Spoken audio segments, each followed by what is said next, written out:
அனைவருக்கும் வணக்கம். தமிழ் இலக்கிய வரலாறு அருணகிரிநாதர் பற்றி இந்த காணொலியில் பார்க்க இருக்கின்றோம். அருணகிரிநாதர் 15ஆம் நூற்றாண்டில் வாழ்ந்த ஒரு தமிழ் புலவர். இந்த அருணகிரிநாதர் முருகப்பெருமான் மீது பற்று கொண்டவர். அருணகிரிநாதர் முருகப்பெருமான் மீது பற்று கொண்டவர். இந்த அருணகிரிநாதர் 1370 திருவண்ணாமலையில் பிறந்தவர். கைகோள் செங்குந்தர் மரபில் தோன்றியவர் யாருன்னா இந்த அருணகிரிநாதர். திருப்புகழ் தேவாரத்திற்கு இணையாகவும், கந்தர் அலங்காரம் திருவாசகத்திற்கு இணையாகவும், கந்தர் அனுபூதி திருமந்திரத்திற்கு இணையாகவும் போற்றப்படுகின்ற ஒரு முக்கியமான நூல். அருணகிரிநாதர் பாடிய திரு எழுக்கூற்று இருக்கை 27 வரிகளை கொண்டது. அருணகிரிநாதர் பாடிய திரு எழுக்கூற்று இருக்கை 27 வரிகளை கொண்டது. இவர் எழுதிய திருப்புகழில் 16,000 இசைப்பாடல்கள் உள்ளன. அருணகிரிநாதர் எழுதிய திருப்புகழில் 16,000 இசைப்பாடல்கள் உள்ளன. அருணகிரிநாதர் நூல்களாக கந்தர் அந்தாதி, கந்தர் அலங்காரம், கந்தர் அனுபூதி, திருப்புகழ், திருவகுப்பு, சேவல் விருத்தம். திருப்புகழ், திருவகுப்பு, சேவல் விருத்தம், மேலும் மயில் விருத்தம், வேல் விருத்தம், மயில் விருத்தம், மற்றொன்று வேல் விருத்தம். அருணகிரிநாதர் இயற்றிய கந்தர் அந்தாதி நூலில் உள்ள எல்லா பாடல்களுமே எந்த செயலால் ஆனவை? யமக செயலால் ஆனவை. தமிழ் சிற்றிலக்கிய வரிசையில் பாடப்பெற்ற முதல் அலங்கார நூல் எதுன்னு பார்த்தோம்னா இந்த கந்தர் அலங்காரம். இந்த கந்தர் அலங்காரம் தான். அருணகிரிநாதருடைய ஞான குரு பார்த்தோம்னா திருஞான சம்பந்தர். அருணகிரிநாதர் இரு மொழிகளில் புலமை பெற்றவர்.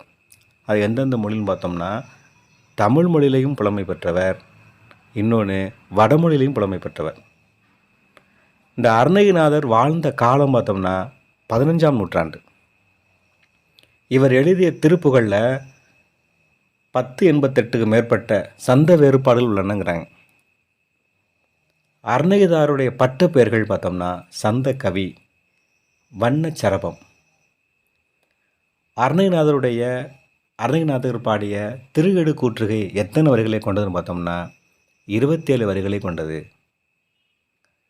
லயம் என்னும் தாள வகை அமைந்த இலக்கியம் எதுனா திருப்புகழ். இந்த அருணகிரிநாதர் பாடியுள்ள தலங்கள் எத்தனை பார்த்தோம்னா 195 தலங்களில் பாடியிருக்கார். சந்த விருத்த பெருங்கடல் யாருன்னு பார்த்தோம்னா அருணகிரிநாதர். திருப்புகழில் அதிகமாக பாடப்பட்ட திருத்தலம் எது பார்த்தோம்னா பழனிமலையில் தான் அதிகம் பாடியிருக்கார். பழனிமலையை பற்றி தான் பாடியிருக்கார் அதிகமாக.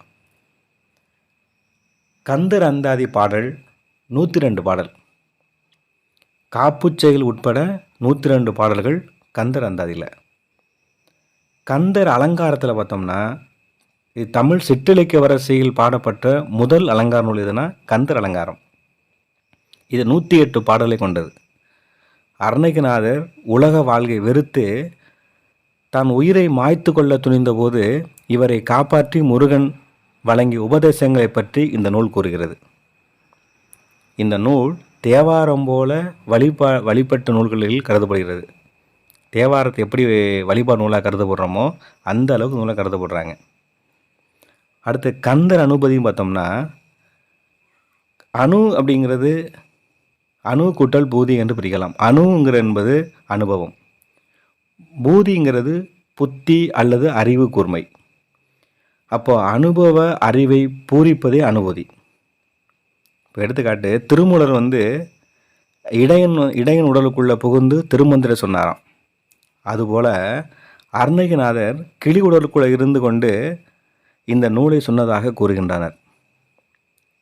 இதில் உள்ள எல்லா பாடல்களுமே நிலைமண்டல ஆசிரியர் வகையிலேயே எழுதப்பட்டிருப்பதை நாம் காண முடிகிறது. இதில் 51 பாடல்கள். அடுத்த திருப்புகழ். இந்த திருப்புகழில் 1307 இசைப்பாடல் உள்ளன. இந்த நூலில் 1088 மேற்பட்ட சந்த வேறுபாடுகள் உள்ளன என்ன அப்படின்னு கணிச்சிருக்காங்க. எதில் அப்படின்னா இந்த திருப்புகழ் பாடல்களில். அடுத்த திருவகுப்பு, அதில் பார்த்தோம்னா சந்த பாடலான 25 பாடல்கள். முருகன் அருளின் சிறப்பு, அடியார் பெருமை முதலியவற்றை வகுத்து கூறக்கூடிய ஒரு நூல் தான் இந்த திருவகுப்பு. அடுத்த சேவல் விருத்தம். சந்த பாக்கலான ஒரு நூல் தான் இந்த சேவல் விருத்தம். இந்த விநாயகர் காப்பு செய்களையும் சேர்த்து 11 பாடல்கள் உள்ளன. முருகப்பெருமானுடைய வேள் கொடி இந்த நூலில் சிறப்பித்து பாடப்படுகின்றது. இந்த நூல் மிகவும் பிற்பட்ட காலத்தது அப்படின்னு ஊவே சாமிநாதையர் குறிப்பிடுகின்றார். அடுத்த மயில் விருத்தம். இந்த நூல் விநாயகர் காப்பு செயலையும் சேர்த்து 11 பாடல்களாக உள்ளது. முருகப்பெருமான் மயில் ஊர்தி இந்த நூலில் சிறப்பித்து பாடப்பட்டுள்ளது. எதுனா இந்த மயில் விருத்தத்தில் 11 பாடல்கள் மயில் விருத்தம். வேல் விருத்தம் அப்படிங்கிறத பார்த்தோம்னா சிற்றிலக்கிய வகைகள் ஒன்று இந்த வேல் விருத்தம். அரசன் வேல்வீசி போரிடும் ஆற்றலை சிறப்பித்து பாடப்பட்டது இந்த வேல் விருத்தம். அடுத்த திருஎழு கூற்றுகை. இந்த திருஎழு கூற்றுகையில் திருஞான சம்பந்தர், திருமங்கை ஆழ்வார், நக்கீரதேவ நாயனார், அதுபோல் அந்த வகையில் அருணகிரிநாதர் இவங்கெல்லாம் பாடியிருக்காங்க. இந்த திருவெழு கூற்றுங்கிறது 96 சிற்றிலக்கியங்களில் ஒன்று. ஆனால் இதில் அருணகிரிநாதர் பாடிய திருவெழு கூற்றுகை மட்டும் 27 வரிகளை கொண்டுள்ளது அப்படிங்கிறத நம்ம தெளிவாக புரிஞ்சுக்கணும். 27 வரிகளை கொண்டது இந்த அருணகிரிநாதர் எழுதிய திருவெளி கூற்றுகை. இப்போ திருஞான சம்பந்தர், திருமங்கை ஆழ்வார், நக்கீர தேவநாயனார் இவங்கெல்லாம் பாடியிருக்காங்க. அந்த வகையில் அருணகிரிநாதர் பாடிய இந்த திருவெளி கூற்றுகை எத்தனை பார்த்தோம்னா 27 வரிகளை கொண்டிருக்குது அப்படிங்கிறத நம்ம தெளிவாக புரிஞ்சுக்கணும். அடுத்து கந்தர் அந்தாதியின் வேறு பெயர் யமக அந்தாதி. கந்தர் அந்தாதியின் வேறு பெயர் யமக அந்தாதி. திருப்புகழ் முதல் பகுதி புலன்களின் சிற்றின்பங்களை வெறுக்கிறது. திருப்புகழுக்கு முழுமையாக உரை எழுதி வெளியிட்டவர் யாருன்னா வாசு செங்கல்வராய பிள்ளை. வாசு செங்கல்வராய பிள்ளை. நன்றி, வணக்கம், நனி நல்லர். மீண்டும் அடுத்த காணொளியில் சந்திப்போம். இது இந்த கல்லூரி டிஆர்பி தேர்வுகளுக்கு நல்ல பயனுள்ள தகவலாக இருக்கும் அப்படிங்கிற நோக்கத்தில் தான் இதை பதிவு பண்ணியிருக்கேன். நன்றி, வணக்கம்.